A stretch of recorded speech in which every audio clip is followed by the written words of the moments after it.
ফের বোমাতঙ্ক দিল্লিতে।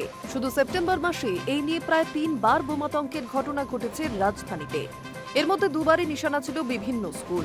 জানা গিয়েছে শনিবার দ্বারকার Delhi public school, Krishna model public school এবং সর্বদয় পাবলিক স্কুলে ছড়ায় বোমাতঙ্ক। এছাড়াও দিল্লির নজফগড় এলাকার কিছু স্কুলেও বোমা হামলার হুমকি আসে। স্কুলগুলিতে সেই সময় পরীক্ষা চলায় ভিড় ছিল কচি কাচাদের। এর মধ্যেই বোমা হামলার হুমকি চাঞ্চল্য ছড়ায় অভিভাবক এবং পড়ুয়াদের মধ্যে। জানা গিয়েছে শনিবার সকাল 6:30 নজফগড়ের একটি স্কুল থেকে দিল্লির ফায়ার সার্ভিসের কাছে প্রথম ফোন আসে। খবর পেয়ে ঘটনাস্থলে পৌঁছায় পুলিশ এবং বোমা নিষ্ক্রিয়কারী দল।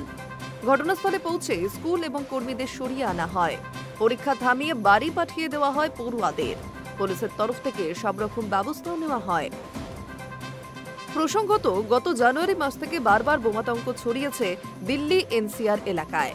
যদিও সব বোমাতঙ্কই পরবর্তীকালে ভুয়ো বলে প্রমাণিত হয়। গত 8 মাসে প্রায় 150টি স্কুল এবং কলেজে বোমাতঙ্ক ছড়ানো হয়। ভুয়ো বোমাতঙ্কের হাত থেকে নিস্তার পায়নি বিভিন্ন হোটেল এবং দিল্লি হাইকোর্টও। এই মাসের শুরুতেই মুখ্যমন্ত্রীর কার্যালয় এবং মৌলানা আজাদ মেডিকেল কলেজ উড়িয়ে দেওয়ার হুমকি ইমেল মারফত আসে। গত সপ্তাহে দিল্লি হাইকোর্টেও বোমা হামলার হুমকি দেওয়া হয়। এরপরে আদালত চত্বরের নিরাপত্তা বাড়িয়ে দেওয়া হয়েছে। শুনানি স্থগিত রাখা হয়। পাশাপাশি সতর্কতামূলক ব্যবস্থা হিসেবে বিচারক, আইনজীবী, মামলাকারী এবং কর্মীদের আদালত চত্বর থেকে সরিয়ে নিয়ে যাওয়া হয়। দিল্লির স্কুলগুলিতে বারবার বোমা হামলার হুমকি আসায় প্রশাসনের তরফে সেখানে নিরাপত্তা ব্যবস্থা বাড়ানো হয়েছে।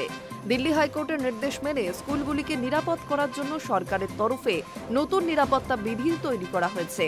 স্কুলগুলিকে বেশি মাত্রায় সিসিটিভি ক্যামেরা লাগানো, নিয়মিত বোমাতঙ্ক সামলানোর মহড়া, নিরাপত্তা ব্যবস্থার নিয়মিত পরীক্ষা এবং জরুরি অবস্থায় প্রতিবন্ধী শিশুদের জন্য যথাযথ সহায়তা নিশ্চিত করতে বলা হয়েছে।